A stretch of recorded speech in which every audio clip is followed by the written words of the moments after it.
ಬೆಂಗಳೂರು ಫಸ್ಟ್ಗೆ ಮತ್ತೊಮ್ಮೆ ಸ್ವಾಗತ. ನಿತ್ಯಾನಂದನ ವಿರುದ್ಧ ವೀರಶೈವರು ತಿರುಗಿ ಬಿದ್ದಿದ್ದಾರೆ. ಮಹಾಲಿಂಗಪುರ ಮಠದತ್ತ ತನ್ನ ವಕ್ರ ದೃಷ್ಟಿ ಹಾಕಿದ್ದ ಕಾಮಿಸ್ವಾಮಿ ವಿರುದ್ಧ ಇದೀಗ ಬೀದಿ ಎಳೆಯಲು ಮುಂದಾಗಿದ್ದಾರೆ. ಇವತ್ತು ಬೆಂಗಳೂರಿನಲ್ಲಿ ನಡೆದ ವೀರಶೈವ ಸಮುದಾಯದವರ ಸಭೆಯಲ್ಲಿ ಕಪಟಸ್ವಾಮಿ ನಿತ್ಯಾನಂದನ ವಿರುದ್ಧ ಉಗ್ರ ಹೋರಾಟ ನಡೆಸುವ ಎಚ್ಚರಿಕೆಯನ್ನ ನೀಡಿದೆ.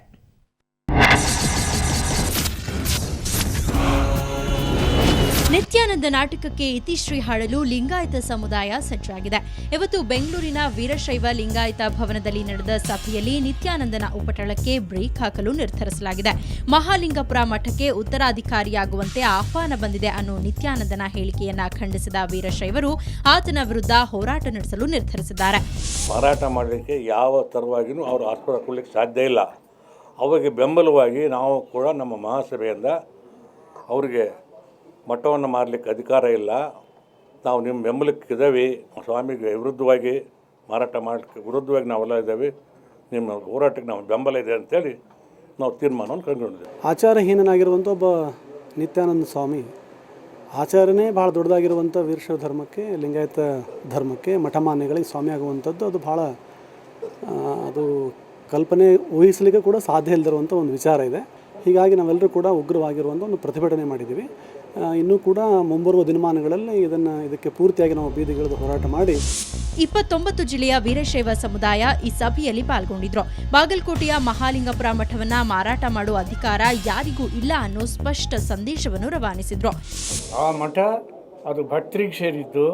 ಆ ಸ್ವಾಮಿ ಆ ಮಠದ ಟ್ರಸ್ಟಿ ಇದ್ದಾಗೆ, ಈಸ್ ನಾಟ್ ದಿ ಓನರ್. ಆ ಮಠನ ಬೇರೆ ಪರಭಾರೆ ಮಾಡೋದಕ್ಕೆ ಸಾಧ್ಯನೇ ಇಲ್ಲ, ಮಾಡಿಕೊಡ್ದು. ಆ ಮಠದ ಭಕ್ತರು ಬೇರೆ ಏನು ನಡೆಯೋದಕ್ಕೂ ಬಿಡೋದಿಲ್ಲ. ಒಟ್ಟಿನಲ್ಲಿ ವೀರಶೈವರನ್ನೇ ಕೆಣಕಲು ಮುಂದಾಗಿರೋ ನಿತ್ಯಾನಂದನಿಗೆ ತಕ್ಕ ಶಾಸ್ತಿ ಮಾಡಲು ವೀರಶೈವರು ಸಜ್ಜಾಗಿದ್ದಾರೆ. ಬೀದಿಗಿಳಿದು ನಿತ್ಯಾನಂದನಿಗೆ ಪಾಠ ಕಲಿಸಲು ನಿರ್ಧರಿಸಿದ್ದಾರೆ. ಬೆಂಗಳೂರಿನಿಂದ ಕ್ಯಾಮರಾಮನ್ ಗುರುಮೂರ್ತಿ ಜೊತೆ ವೆಂಕಟರಮಣ್, ಸುವರ್ಣ ನ್ಯೂಸ್. ಮಂಗಳಮುಖಿಯರ ಮನವಿಗೆ ಕೊನೆಗೂ ಸರ್ಕಾರ ಓಕೆ ಅಂದಿದೆ. ಮತದಾರರ ಗುರುತಿನ ಚೀಟಿ ನೀಡಲು ಒಪ್ಪಿದೆ. ಆದರೆ ಜನಗಣತಿ ನಡೀಬೇಕು ಅನ್ನೋ ಬೇಡಿಕೆ ಮಾತ್ರ ಇನ್ನೂ ನೆರವೇರಿಲ್ಲ.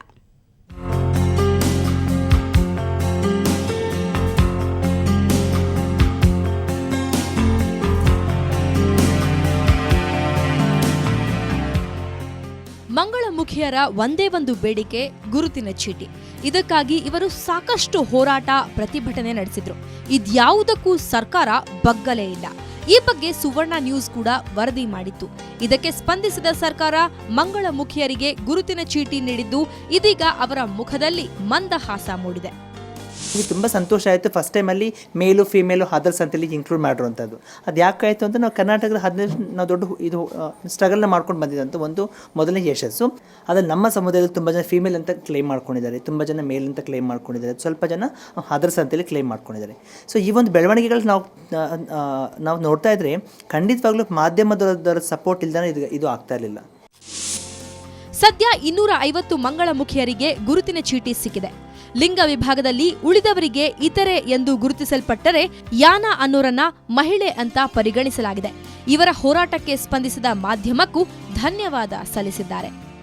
ನಮಗೆ ಸುವರ್ಣ ನ್ಯೂಸ್ ಅವರು ಸಹ ತುಂಬ ಸಪೋರ್ಟಿವ್ ಮಾಡಿ ಈ ಒಂದು ಕಾರ್ಯಕ್ರಮದಲ್ಲಿ ನಮ್ಮ ಕಮ್ಯುನಿಟಿಗೆ ಸಿಗಲಿಕ್ಕೆ ಹಲವಾರು ಅವರು ಸಹ ಒಂದು ಮಾಧ್ಯಮದಲ್ಲಿ ಪ್ರಸಾರ ಮಾಡಿ ಅದರಿಂದ ನಮಗೆ ಇವತ್ತು 250 ಜನಕ್ಕೆ ಇವತ್ತು ವೋಟರ್ ಐ ಡಿ ಸಿಕ್ಕಿದೆ. ಇನ್ನೂ ತುಂಬ ಜನ ನಮ್ಮ ಕಮ್ಯುನಿಟಿಯವರಿಗೆ ಇನ್ನೂ ವೋಟರ್ ಐ ಡಿ ಸಿಕ್ಕಿಲ್ಲ. ಅವ್ರಿಗೂ ಸಹ ನಾವು ಫಾಲೋ ಅಪ್ ಮಾಡ್ತಾ ಇದ್ದೀವಿ. ಅವ್ರಿಗೂ ಸಹ ಸಿಗಬೇಕನ್ನೋದು ನನ್ನ ಆಸೆ ಆಗಿದೆ.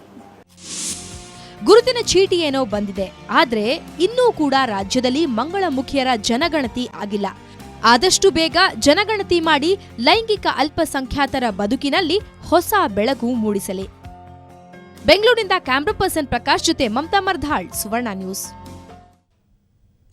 ಇಲ್ಲೊಬ್ಬ ಬಾಲಕನ ಸ್ಥಿತಿ ನೋಡಿದ್ರೆ ನಿಮ್ಮ ಕರಳು ಚುರುಕನ್ನಿಸ್ತಾ ಇರೋದು. ಕೈ ಕಾಲುಗಳಿದ್ರೂ ಉಪಯೋಗ ಇಲ್ಲ, ಕುಳಿತಲ್ಲೇ ಎಲ್ಲ. ವಿಚಿತ್ರ ಕಾಯಿಲೆಯಿಂದ ಬಳಲ್ತಿರೋ ಮಗನಿಗೆ ಚಿಕಿತ್ಸೆ ಕೊಡಿಸಲಾಗದೆ ಹೆತ್ತವರು ಕಂಗಾಲಾಗಿದ್ದಾರೆ. ಈ ಬಾಲಕನ ಸ್ಥಿತಿ ಏನು ಅನ್ನೋದನ್ನ ನೀವೇ ನೋಡಿ.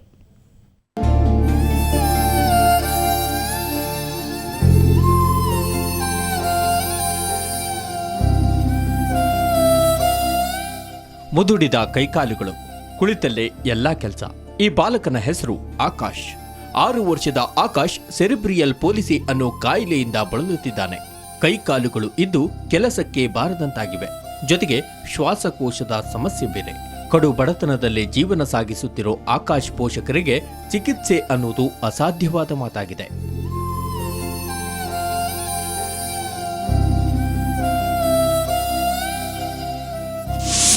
ಈ ಬೆಂಗಳೂರಲ್ಲಿ ಏನೋ 7,000 ರೂಪಾಯಿ ಜೀವನ ಮಾಡೋದು ತುಂಬ ಕಷ್ಟ.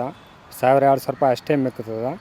ಆಮೇಲೆ ನಮಗೆ 5 ಜನ ತಂಗಿದ್ದಾರೆ ಮೇಡಮ್. ಅವ್ರ ಮದುವೆ ಸಾಲಾಗಂತೇಳಿ ನಾವು ಬೆಂಗಳೂರು ಸೆಟ್ಲ್ ಆಗಿದ್ದು 10 ವರ್ಷ ಆಯಿತು. ಇಲ್ಲಿವರೆಗೆ ಏನಾರ ಒಂದು 1,000-10,000 ರೂಪಾಯಿ ದುಡ್ಡು ನನಗೆ ಸಂಪಾದನೆ ಆಗಿಲ್ಲ. ಬರೀ ಸಾಲ ಕಟ್ಟೋದೇ ಆಗಿದೆ. ನನಗೆ ಕೈ ಕಾಲು ಸರಿಯಾಗಿರಬೇಕು, ಸಾಯಬೇಕು. ನನಗೆ ಸಂಡಿದು ತುಂಬ ನೋವಿದೆ. ನಾನು ಎಲ್ಲರ ಥರ ಇರಬೇಕು. ಇಂತಹ ಸ್ಥಿತಿಯಲ್ಲಿರೋ ಆಕಾಶ್ಗೆ ಸುವರ್ಣ ನ್ಯೂಸ್ ಮನವಿಯಂತೆ ಸ್ಪರ್ಶ ಆಸ್ಪತ್ರೆ ವೈದ್ಯ ಶರಣು ಎಸ್ ಪಾಟೀಲ್ ಸ್ಪಂದಿಸಿದ್ದಾರೆ. ಈ ಮಗುವಿಗೆ ಚಿಕಿತ್ಸೆ ನೀಡಲು ಮುಂದಾಗಿದ್ದಾರೆ.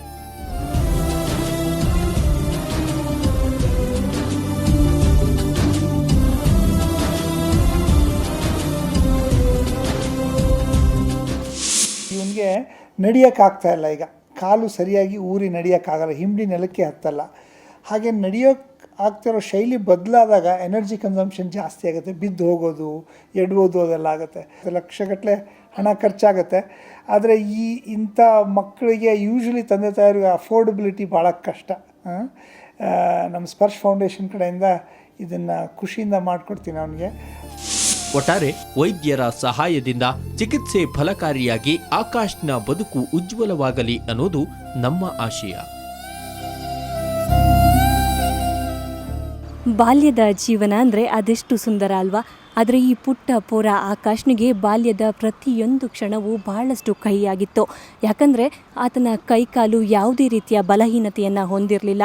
ಕಡು ಬಡತನದಿಂದ ಕೂಡಿದ ಕುಟುಂಬದಲ್ಲಿ ಹುಟ್ಟಿದ ಈ ಬಾಲಕನಿಗೆ ನಿಮ್ಮೆಲ್ಲರ ಸಹಾಯ ಹಸ್ತ ಬೇಕಿದೆ. ನಿಮ್ಮ ಸಹಾಯ ದೊರಕಿದ್ರೆ ಈ ಬಾಲಕನ ಬದುಕು ಉಜ್ವಲವಾಗುತ್ತೆ. ಬೆಂಗಳೂರಿನಿಂದ ಕ್ಯಾಮರಾಮನ್ ಪ್ರತಾಪ್ ಜೊತೆ ಅಂಚನ್ ಗೀತಾ, ಸುವರ್ಣ ನ್ಯೂಸ್.